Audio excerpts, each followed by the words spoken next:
నమస్తే welcome to story board.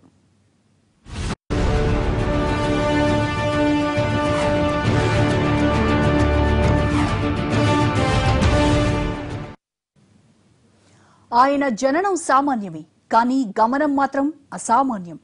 తెలుగునాట పుట్టి రాజ్యసభకు రాజైన రైతు బిడ్డడు మన వెంకయ్య నాయుడు. సంఘ్ కార్యకర్తగా మొదలైన ఆయన ప్రస్థానం బీజేపీ నాయకుడిగా, కమల గణపతిగా, ఆపై కమల దళపతిగా సాగి నేడు రాజ్యసభ అధ్యక్షుడిగా, ఉపరాష్ట్రపతిగా మరింత ద్విగుణీకృతమైంది.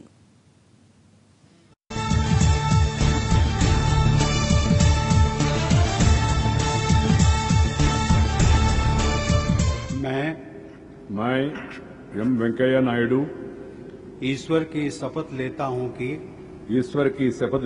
कि मैं विधि द्वारा स्थापित भारत के संविधान के प्रति सच्ची श्रद्धा और निष्ठा रखूंगा तथा जिस पद को मैं ग्रहण करने वाला हूं उसके कर्तव्यों का श्रद्धापूर्वक निर्वहन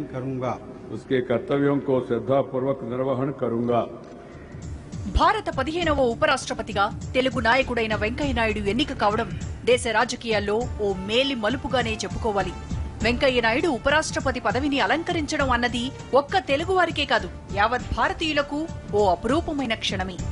స్వాతంత్ర్య భారతావనిలో పుట్టిన నాయకులు నేడు అత్యున్నత పదవులు అలంకరించడం అన్నది ఇప్పుడిప్పుడే మొదలవుతున్న ప్రస్థానం.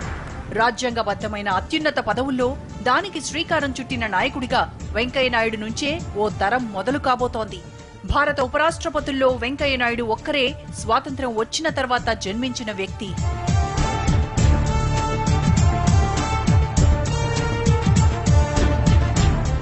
భారత ఉపరాష్ట్రపతి పదవి ఆయనకేమీ ఒక్కసారిగా దక్కింది కాదు. విద్యార్థి నాయకుడిగా మొదలైనప్పటి నుంచి అంచెలంచెలుగా ఎదిగి నిబద్ధతతో ఒక్కో మెట్టు ఎక్కి ఈ స్థానానికి చేరుకున్నారు. రాజకీయ నాయకుడిగా ఆయన పరిణతి, నిబద్ధత, వాక్చాతుర్యం, నేర్పరితనం, సహనం ఇలా అన్నింటినీ తనలో ఇముడ్చుకుని ఒక్కో స్థానాన్ని నిబద్ధతతో అధిష్ఠించి ఇప్పుడు ఉపరాష్ట్రపతిగా ఎదిగిన కోణాన్ని ఇక్కడ చూడాలి. ఒక సామాన్యుడు అచంచలిత కృషితో ఎంతటి విజయాన్నైనా సాధించగలడన్న వాస్తవికతను అర్థం చేసుకోవాలి. కర్తవ్య దీక్షలో నిబద్ధత ఉంటే పదవులు వాటంతట అవే వరిస్తాయన్న విషయాన్ని వెంకయ్య నాయుడి రాజకీయ ప్రయాణం చాటి చెబుతున్న వాస్తవం. అందుకే సామాన్య రైతు కుటుంబంలో పుట్టిన ఆయన ఇప్పుడు దేశానికే ఉపరాష్ట్రపతి అయ్యారు.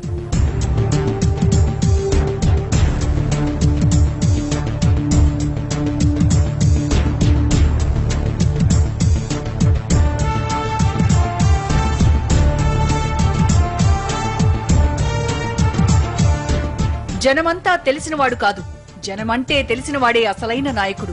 అలాంటి అసలు సిసలైన నాయకుడు వెంకయ్య నాయుడు.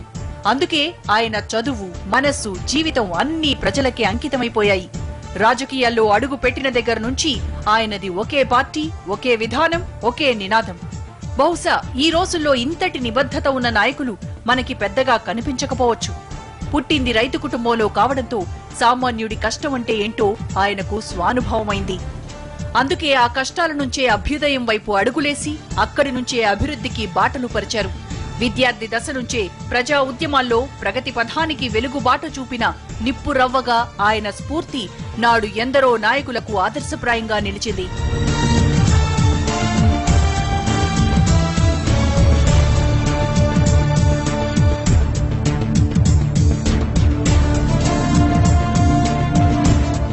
జీవితం అంటేనే పోరాటం.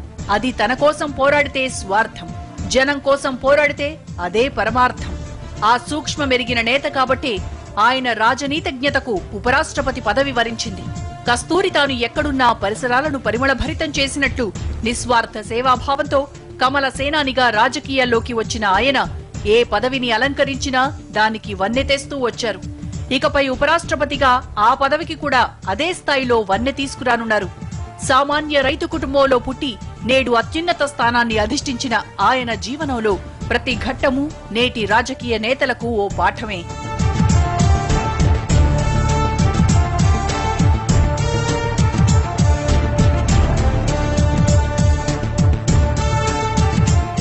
1949 జూలై 1న నెల్లూరు జిల్లాలో చవటపాలెం అభివృద్ధి అన్న మాటకు ఆమడ దూరంలో ఉన్న గ్రామం అది. అందులో రంగయ్య, రమణమ్మ అనే నిరుపేద దంపతులకు పుట్టిన సంతానమే వెంకయ్య నాయుడు. చిన్ననాటి నుంచే ఆయనకు ప్రతి అడుగులోనూ కష్టమే ఎదురయ్యేది. 2 ఏళ్లకే తల్లి రమణమ్మ అనారోగ్యంతో మరణించడంతో అమ్మ ప్రేమకు దూరమయ్యారు. చిన్నతనంలో చదువు కోసం మైళ్ల దూరం నడిచారు. ఇలా తన జీవితంలో ఎదురయ్యే ప్రతి కష్టాన్ని సవాలుగా తీసుకుని ముందడుగు వేయడంలోనే ఆయన విజయ ప్రస్థానం దాగి ఉంది. ఆ కష్టాలే సమాజం పట్ల, వ్యవస్థ పట్ల, గ్రామాలు వాటి అభివృద్ధి పట్ల విస్తృత అవగాహన కల్పించేందుకు కారణమయ్యాయి. అందుకే సమాజం పట్ల ఆసక్తితోనే రాజనీతి శాస్త్రం, న్యాయశాస్త్రంలో ఉన్నత విద్య కొనసాగించారు. ఆ విద్య, ఆ కష్టాలే ఆయన్ను ముందుకు నడిపాయి. వాజ్పేయి హయాంలో ఆయన గ్రామీణాభివృద్ధి శాఖ మంత్రిగా బాధ్యతలు స్వీకరించాక ప్రధానమంత్రి గ్రామ్ సడక్ యోజన వంటి అద్భుతమైన పథకాన్ని ఆవిష్కరించడానికి అవ్యాజ్యమైన ప్రేమే కారణం.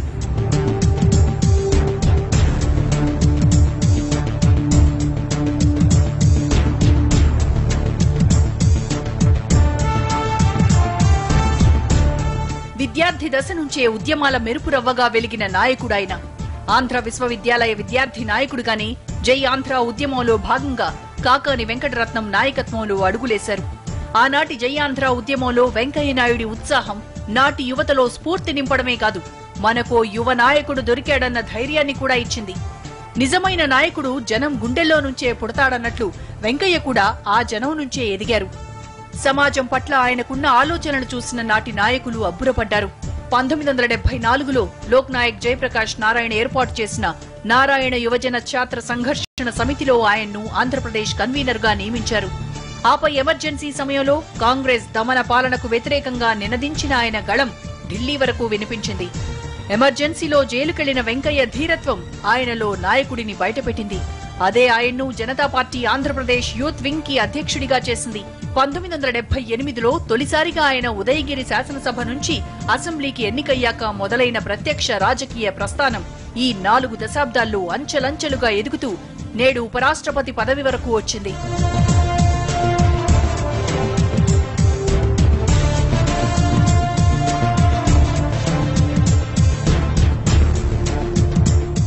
సానబెట్టే కొద్దీ వజ్రం మెరుపు మరింత కాంతులీనుతుందన్నట్లు రాజకీయాల్లో కాలం గడిచే కొద్దీ వెంకయ్య నాయుడి విజ్ఞత ఎన్నో మార్పులకు ఆజ్యం పోసింది.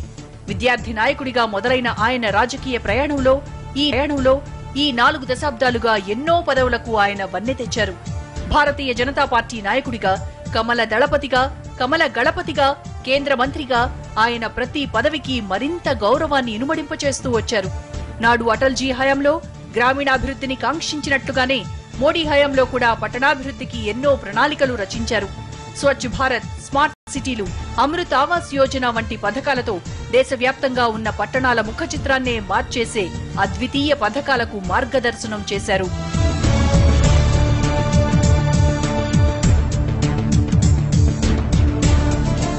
పార్లమెంటరీ వ్యవహారాల మంత్రిగా ఉన్నప్పుడు ఎన్నో ప్రతిష్టాత్మక చట్టాలను ఆమోదింపచేశారు. సమాచార ప్రసార మంత్రిగా ప్రభుత్వ పథకాలను, విధానాలను ప్రజల్లోకి తీసుకెళ్లడంలో ఆయన చేసిన కృషి అమోఘం, అద్వితీయం. రాజకీయాల్లో అడుగుపెట్టిన దగ్గర నుంచి 40 ఏళ్లుగా ఒకే పార్టీలో కొనసాగిన ఆయన నిబద్ధత నేటి తరం రాజకీయ నాయకులకు ఓ పాఠమనే చెప్పుకోవాలి.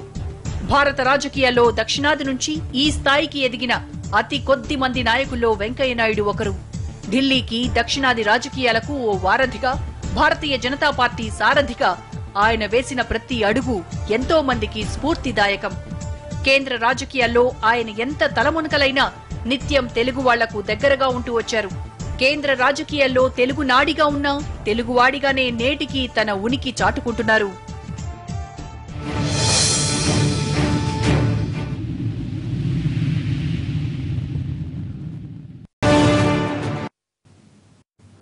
భారతదేశ ఉపరాష్ట్రపతి పదవికి ఒక సామాన్యుడు చేరుకున్నారంటే దాని వెనుక సుదీర్ఘ రాజకీయ ప్రయాణమే కాదు, ప్రతి అడుగులోనూ ఆయన నిబద్ధత, నిస్వార్థత, నేర్పరితనం ఇలా ఎన్నో అంశాలు ఆయన్ను ఈ పీఠానికి చేరువ చేశాయి.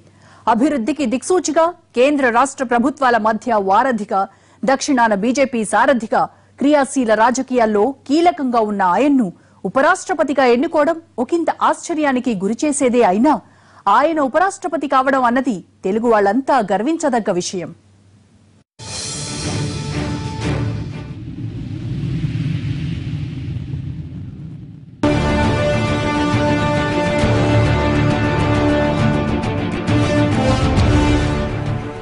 కాలపు వెంకయ్య నాయుడు 1972లో ఆంధ్ర విశ్వవిద్యాలయంలో స్టూడెంట్ యూనియన్ లీడర్గా తన రాజకీయ ప్రస్థానం మొదలుపెట్టిన దగ్గర నుంచి ప్రస్తుతం భారత 15వ ఉపరాష్ట్రపతిగా బాధ్యతలు స్వీకరించడం వరకు ఈ 4.5 దశాబ్దాల ప్రయాణంలో ప్రతి అడుగు ఆయన కృషి ఫలితమే. ఈ పదవి ఆయనకు ఒక్కసారిగా దక్కింది కాదు. ఉత్తరాది నాయకులే దేశ రాజకీయాల్లో కీలకంగా ఉంటూ వస్తున్న రోజుల్లో కూడా ఆయన జాతీయ రాజకీయాల్లో కీలక వ్యక్తిగా రాణించారు. తొలితరం నేతలు జయప్రకాష్ నారాయణ నుంచి మధ్యతరం నేతలు వాజ్పేయి, అద్వానీలకు, నేడు మోడీ, అమిత్ షా లాంటి నాయకులకు తల్లో నాలుకలా మారిపోయారంటే అది ఆయన రాజకీయ పరిణితికి అద్దం పట్టే విషయం. ఒక సామాన్య రైతు కుటుంబంలో పుట్టిన వ్యక్తి నేడు దేశంలోనే రాజ్యాంగపరంగా 2వ అత్యున్నత పదవికి అర్హుడిగా మారారంటే దాని వెనుక ఎంతో కృషి దాగి ఉండాలి. అన్నింటినీ మించి ఆయన వాక్చాతుర్యం సమకాలీన రాజకీయ నాయకుల్లో ఆయనకు ఓ గుర్తింపు తెచ్చింది. వేదిక మీద మాట్లాడినా, ప్రముఖులతో సంభాషించినా ఆయన నోటి వెంట వచ్చే అద్భుతమైన పదవిన్యాసాలకు ఎవరైనా ముగ్ధులైపోవాల్సిందే. తెలుగువాడిగా పుట్టినా హిందీ మీద అపారమైన పరిజ్ఞానం ఆయన సొంతం. హిందీలో అసువుగా ప్రాసతో మాట్లాడే వక్తగా ఆయన ప్రసంగాలు ఎందరో పెద్ద నేతలను కూడా ఆకట్టుకున్నాయి. ఆయన ప్రసంగంలో పద విన్యాసాలు సామాన్యులను అబ్బురపరిచాయి. తెలుగు రాజకీయాల్లోనే కాదు, జాతీయ రాజకీయాల్లో కూడా గత 70 ఏళ్లలో అద్భుతమైన రాజకీయ వక్తల్లో ఆయనకు అత్యున్నత స్థానం దక్కుతుంది. ప్రసంగించేటప్పుడు ప్రాస కోసం పాకులాడకుండా అర్థవంతంగా విషయాన్ని మేళవించి చెప్పగలిగే సామర్థ్యం, అర్థవంతంగా వ్యాఖ్యానాలు చేయడం, సునిశితంగా సద్విమర్శలు చేయగలగడం రెండూ ఆయన్ను మిగిలిన వారికన్నా భిన్నంగా నిలబెట్టాయి. బహుభాషా కోవిదుడుగానే కాదు, సమకాలీన నేతల్లో అత్యంత విషయ పరిజ్ఞానం ఉన్న నాయకుడిగా ఆయనకు ఇటు పార్టీలో కానీ అటు ప్రజల్లో కానీ అపార గౌరవం దక్కిందంటే అది సామాన్యమైన విషయం కాదు.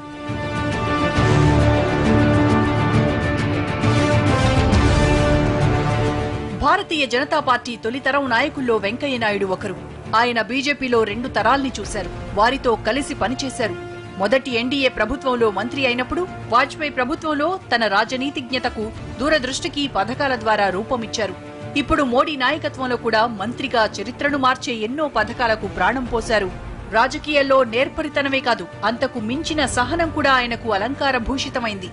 ఎంత ఎదిగినా ఒదిగి ఉండే నాయకుడిగానే వెంకయ్య నాయుడు కనిపిస్తారు. తన 45 ఏళ్ల రాజకీయ ప్రయాణంలో ఏనాడు భాషా సంస్కృతులను విడిచిపెట్టలేదు. అచ్చ తెలుగు ఆహార్యంతో అందరికీ ఆప్తుడుగా కనిపిస్తూ వచ్చారు. తెలుగువాడంటే చిన్న చూపు చూసే ఉత్తరాది నాయకులు కూడా ఆయన్ను చూడగానే అప్రయత్నంగానే నమస్కరిస్తారంటే అది ఆయన సంస్కారానికి నిదర్శనం. ఏ అంశంలోనైనా మొహమాటపడని ఆయన ముక్కుసూటితనం, శత్రువును కూడా క్షమించగలిగే ఔదార్యం, ఎంతటి క్లిష్ట రాజకీయ వివాదాన్నైనా సులువుగా పరిష్కరించగలిగే ఆయన చాతుర్యం, ఇవన్నీ ఆయన్ను ఉపరాష్ట్రపతి పదవికి అర్హుడిని చేశాయి.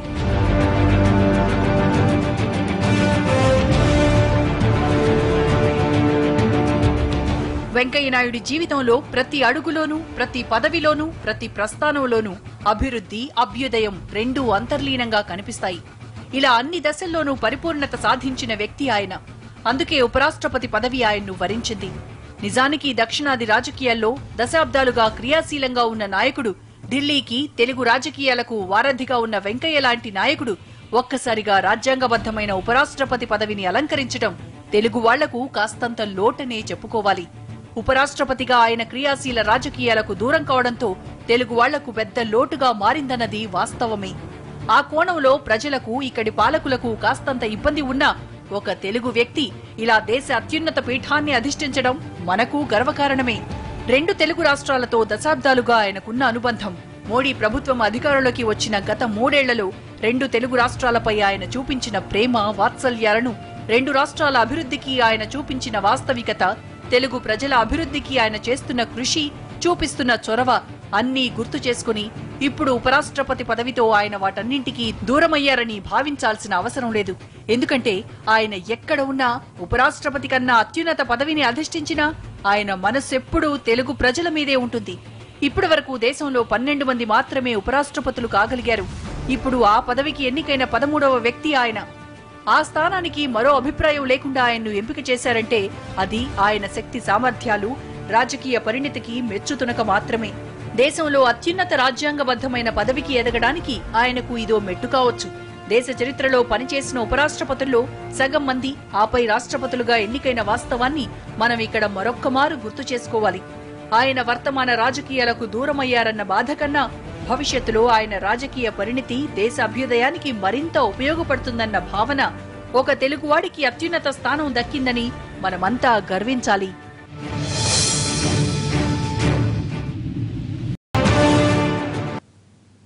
ఉపరాష్ట్రపతి పదవితో వెంకయ్యనాయుడు ప్రత్యక్ష రాజకీయాల నుంచి దూరమయ్యారన్నది ఒక భావన మాత్రమే.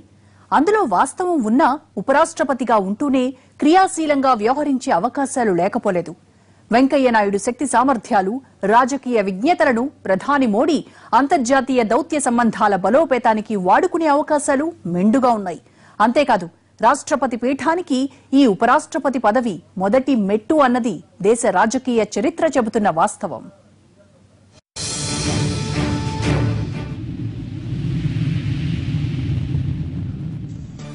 భారత 15వ ఉపరాష్ట్రపతిగా వెంకయ్యనాయుడిని ఎంపిక చేయగానే తెలుగు ప్రజల్లో ఆనందోత్సాహాలతో పాటు ఆ వెనకే రవ్వంత బాధ కలిగిన మాట వాస్తవమే. అయితే ఉపరాష్ట్రపతి పదవి అన్నది వెంకయ్య లాంటి నేతను సమకాలీన రాజకీయాలకు దూరం చేయడం లాంటిదే అన్న భావన మాత్రం పొరపాటు. ఉపరాష్ట్రపతి పదవిలో ఉంటూనే అంతర్జాతీయ స్థాయిలో దేశ ప్రతిష్టను ఇనుమడింపచేసిన ఉపరాష్ట్రపతుల గురించి ఇక్కడ గుర్తు చేసుకోవాలి. భారత తొలి ఉపరాష్ట్రపతి సర్వేపల్లి రాధాకృష్ణనే ఇందుకు ప్రత్యక్ష ఉదాహరణ. 1952 నుంచి దశాబ్ద కాలం పాటు ఉపరాష్ట్రపతిగా కొనసాగిన సర్వేపల్లి రాధాకృష్ణన్ ఆ పదవిలో క్రియాశీలంగా వ్యవహరించిన తీరును ఒక్కసారి మనం గుర్తు చేసుకోవాలి. ఉపరాష్ట్రపతి పదవి అంటే కేవలం రాజ్యసభకు అధ్యక్షత వహించడం మాత్రమే కాదని నిరూపించారాయన. ఆయనకున్న విషయ పరిజ్ఞానం, మేధాశక్తులకు ఈ పదవి ఎక్కడా బంధం కాలేదు. ఆయన ఉపరాష్ట్రపతిగా ఉంటూనే దేశ రాజకీయ, దౌత్య రంగాల్లో ఎంతో చురుగ్గా వ్యవహరించారు. నాటి ప్రధాని నెహ్రూ కూడా ఆయన పరిజ్ఞానాన్ని దౌత్య విధానాల్లో విరివిగా ఉపయోగించుకోవాలనుకున్నారు. అలా ఉండాలన్నట్లుగానే రాధాకృష్ణన్ను కోరారు. అలా నాడు రాధాకృష్ణన్ రాజకీయ పరిణతి ప్రపంచ దేశాధినేతలను ఆకట్టుకుంది.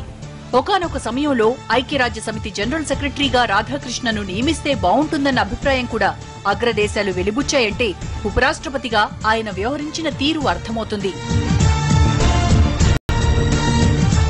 భారత్ గణతంత్రమైన తొలినాళ్లలో ప్రధానికి, ఉపరాష్ట్రపతికి, ప్రధానమంత్రికి ఉన్న ఆ అనుబంధం మళ్లీ 70 ఏళ్ల తర్వాత ఇప్పుడున్న ప్రధాని, ఉపరాష్ట్రపతుల మధ్య స్పష్టంగా కనిపిస్తుంది. ప్రధాని మోడీకి వెంకయ్యనాయుడి శక్తి సామర్థ్యాల మీద అపారమైన నమ్మకం ఉంది. తొలితరం నుంచి పార్టీలో ఉన్న నాయకుడిగా వెంకయ్యనాయుడి మీద గౌరవమే కాదు, ఆయనకున్న రాజకీయ పరిణితి, కుశాగ్ర బుద్ధిపై అచంచల విశ్వాసం ఉంది. 2014లో ప్రధానిగా బాధ్యతలు చేపట్టిన నాటి నుంచి మోడీ విదేశీ పర్యటనలతో అంతర్జాతీయ సంబంధాలను మెరుగుపరుస్తూ వచ్చారు. ఇకపై ఆ బాధ్యతల్లో వెంకయ్యనాయుడిని కూడా రాజ్యాంగబద్ధంగా ఉపయోగించుకునే అవకాశాలు మెండుగా ఉన్నాయి.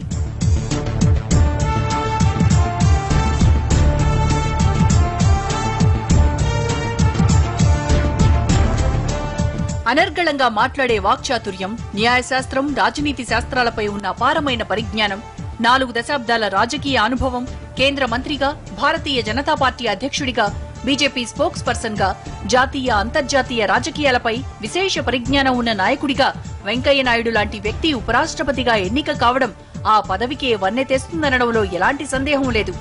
తెలుగు వాళ్లలో సర్వేపల్లి రాధాకృష్ణన్, పివి నరసింహారావు లాంటి వారి తర్వాత అంతలా యావత్ దేశానికి తెలిసిన నాయకుడు వెంకయ్యనాయుడు.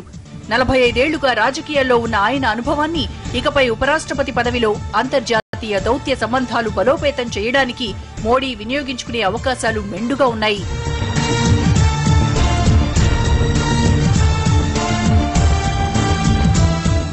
వెంకయ్యనాయుడు కూడా ఈ కోణంలో మోడీ ప్రభుత్వానికి మరింత ప్లస్ అవుతారనే చెప్పాలి. ఆయనకున్న రాజకీయ పరిజ్ఞానం, రాజకీయ అనుభవం, ఆయన నిబద్ధత, నిస్వార్థత, నిరాడంబరత అన్నీ ఆయన్ను ఆ స్థానం నుంచి మరో మెట్టు ఎక్కించేవి. అయితే ఆయన ఇలా రాజ్యాంగబద్ధమైన పదవికి పరిమితమై సమకాలీన ప్రత్యక్ష రాజకీయాలకు దూరం కావడం తెలుగువారికి కాస్తంత బాధాకరమైన విషయమే. నిజానికి ఉపరాష్ట్రపతి పదవికి ఆయన పేరు వినిపించగానే తెలుగువాళ్లు కాస్తంత బాధపడ్డారు. ఆ బాధ వాళ్ల మనసులో ఉన్నా ఉపరాష్ట్రపతి పదవికి వెళ్లడం సామాన్యమైన విషయమేమీ కాదు. ఆయన లేని లోటు ఇక్కడి రాజకీయాల్లో స్పష్టంగా కనిపిస్తున్న ఒక తెలుగు నాయకుడికి ఉపరాష్ట్రపతి పదవి దక్కడం అన్నది నిజంగా మనకు గర్వకారణమే.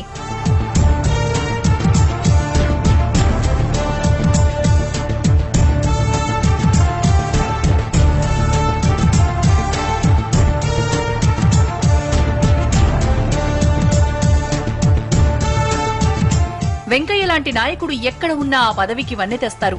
నిజానికి దేశ అత్యున్నత రాజ్యాంగ పీఠమైన రాష్ట్రపతి పదవికి ఉపరాష్ట్రపతి పదవి కూడా ఒక ప్రధాన అర్హతే. గతంలో రాష్ట్రపతుల పదవీకాలం పూర్తి కాగానే ఆ స్థానానికి ముందుగా మెదిలే పేరు ఉపరాష్ట్రపతి. ఇప్పటి వరకు సగం మంది ఉపరాష్ట్రపతులు కూడా తమ పదవీకాలాలు పూర్తయ్యాక రాష్ట్రపతులుగా కొనసాగారన్న వాస్తవాన్ని ఇక్కడ తెలుగు వారందరూ గుర్తు చేసుకోవాల్సిన కీలకమైన అంశం. వర్తమాన రాజకీయాలకు ఆయన దూరమయ్యారన్న బాధ కన్నా భవిష్యత్తులో ఆయన రాజకీయ పరిణితి దేశ అభ్యుదయానికి మరింత ఉపయోగపడుతుందన్న భావన, ఒక తెలుగువాడికి అత్యున్నత స్థానం దక్కిందన్న వాస్తవానికి మనమంతా గర్వపడాలి.